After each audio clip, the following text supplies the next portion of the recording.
Slayer, an anime that has been in the hearts of millions since its inception. Entertainment District Arc presented us with great antagonists in Daki and Gyutaro.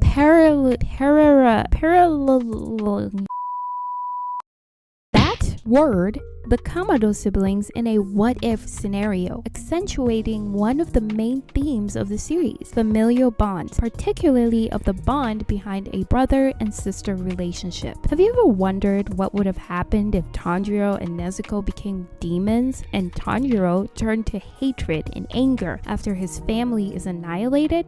Neither did I. But Season 2's Entertainment District arc really stood out because of its villains Daki and Gyutaro, as their presence gave us a more centralized theme and dramatic effect throughout the arc. Stuck in the mental age of a 13-year-old while being over 100 years old, Daki's character arc progresses from seductive and heartless villain to that of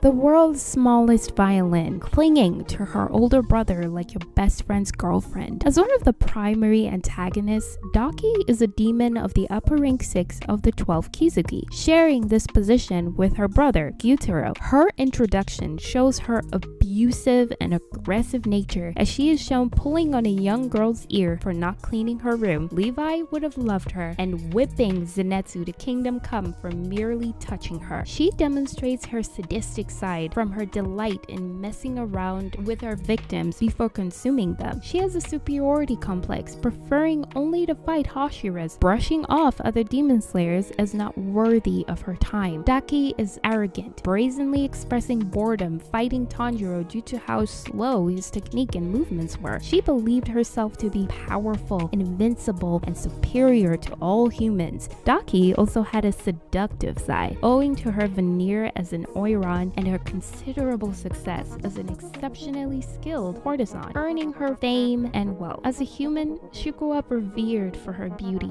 significantly adding to her proud and arrogant nature. This might also explain why she preferred to only devour people who seemed beautiful and strong. As the plot progresses, we start to see her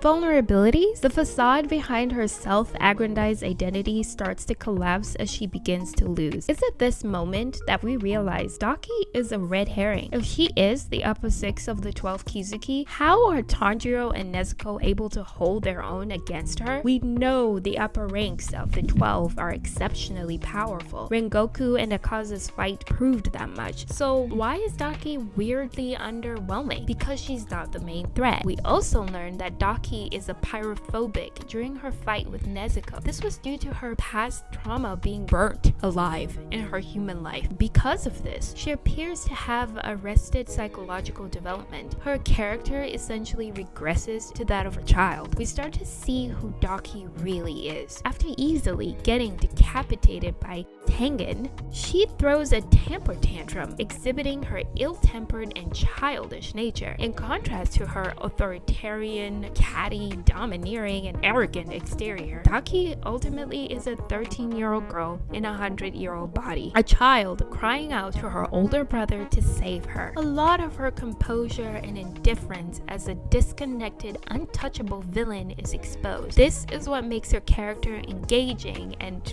grounded in the pain and suffering of her human life. Daki drives the plot. She is the reason the demon slayers are in the district in the first place. There is mystery surrounding her actions. The tension surrounding them as they couldn't quickly unravel clues of her escapades was palpable. Moving on to Gyutaro, Daki's older brother and the official holder of upper rank 6 of the 12 Kizuki. The weirdo emerges fantastically from Daki's body after her self-expressive emotional vomit. Right away, we're shown his main priority, his sister, Daki, coming out guns blazing to defend his sister, and his immediate attention being to tend to her wounds. Having lived over 100 years fighting and defeating demon slayers in Hashira, he became arrogant and prideful. Thus, he had Daki fight the demon slayers by herself in the beginning. He is fiercely sadistic, deriving pleasure in the Demon Slayer's defeat. He even tortures Tanjiro for his own enjoyment. Gyutaro raised the stakes and shifted the tone from hopeful jubilation to utter despair. Gyutaro brought extra intensity and tension. We were unsure if the Demon Slayers would survive. With every injury they received from Gyutaro, it frankly lowered our expectations of them winning. Daki and Gyutaro and the Kamado siblings God damn it, that word again. Oh, what the hell. Line each other, illustrating Daki and Gyutaro's lives as alternate versions of Tanjiro and Nezuko. This juxtaposition of these characters is what greatly shifted my initial understanding and view of the entire series. At first, after watching the first season twice, my thoughts were, okay, so Demon's bad, Demon Slayer's good, and Muzan's big bad. I admit I was wrong, at least until season 2. Demon Slayer is basic, but not that basic. The pair of siblings have both similar and contrasting experiences with humans and demons. They all have tragic and traumatic past experiences, however, due to different circumstances. Tanjiro and Nezuko grew up surrounded by loving and caring people. At the same time, Daki and Gyutaro didn't have the best experience with people growing up. Mistreated by their mother, ostracized and neglected by society. The Kamado siblings' lives were destroyed after a demon attack led to their family's demise, and Nezuko's transformation into a demon. After meeting the Hashira Gyu, Tanjiro joins the Demon Slayer Corps in order to save his sister, ergo the world. In Gyutaro's case, however, after his sister is burnt alive and no one offers to help, his salvation comes from an upper moon demon, Doma.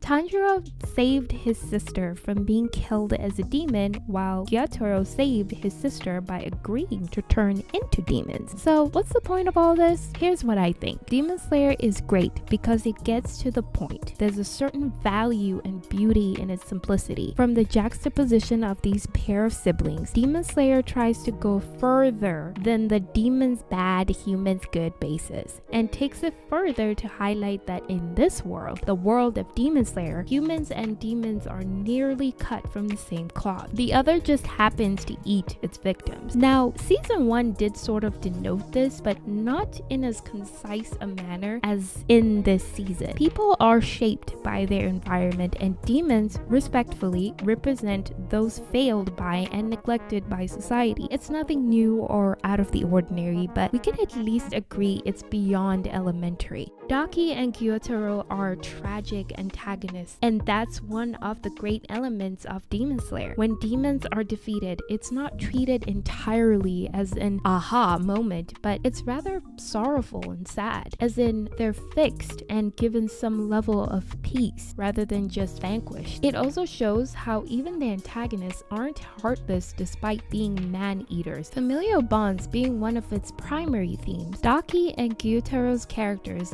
gave this theme subsequent spotlight and dramatic effect by juxtaposing their relationship with the Kamado sibling. As characters, they are well developed, making it impossible to not be intrigued by them.